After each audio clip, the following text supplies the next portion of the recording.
अस्सलाम वालेकुम फ्रेंड्स, एक और कहानी लेकर फिर से हाज़िर हुआ हूँ। कहानी शुरू करने से पहले आपसे गुजारिश है कि मेरे चैनल को सब्सक्राइब करें, लाइक करें और बेल की घंटी को दबाएं।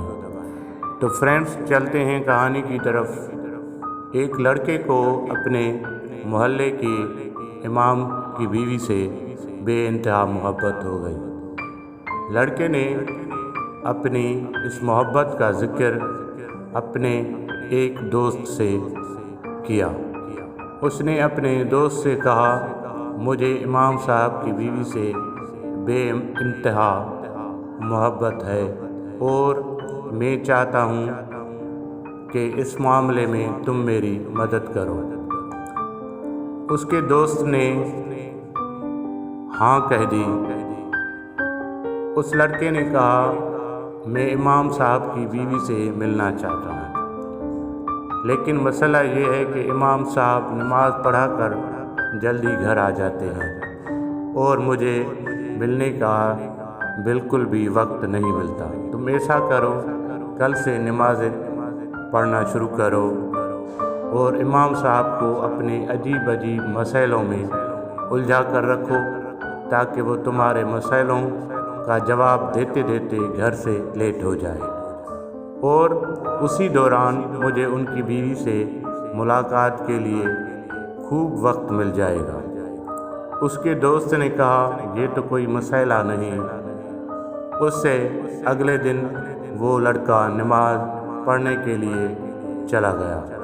ये नमाज ना तो अल्लाह के लिए थी और ना ही कोई नेकी की नीयत थी। ये महज अपने दोस्त के गुनाह में एक मावनत थी। लड़के ने ऐसा ही किया। जब भी इमाम साहब नमाज पढ़ाकर फारग होते तो वो इमाम साहब को लेकर एक कोने में बैठ जाता।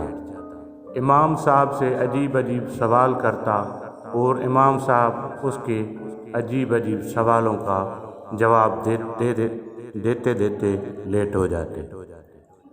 उसी दौरान उसका दोस्त इमाम साहब की बीवी से मुलाकात कर लेता। ये मामला तकरीबन 2 से 3 महीने चलता रहा। एक दिन उसके दिल में ख्याल आया कि मैं कितना गलत कर रहा हूँ।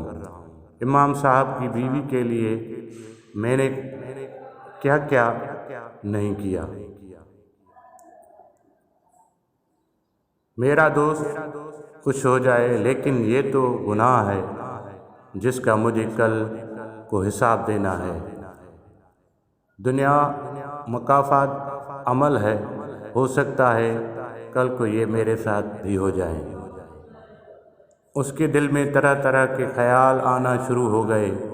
उस रात ये सो नहीं पाया और उसने अहद किया कि मैं सुबह जाकर इमाम साहब से सब बात बयान करूँगा और उसके बाद वो मुझे सज़ा देंगे, मगर मुझे कबूल है।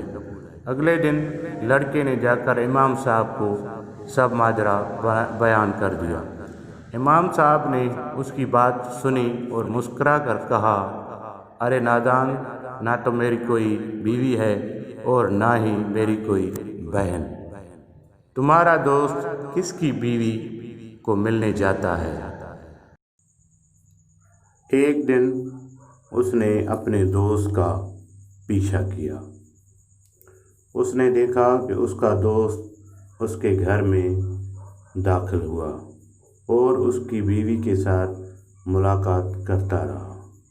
ये देखकर ये लड़का बहुत परेशान हुआ। उसके पाँव के नीचे जैसे ज़मीन निकल गई। ये हाथ मलता रहा।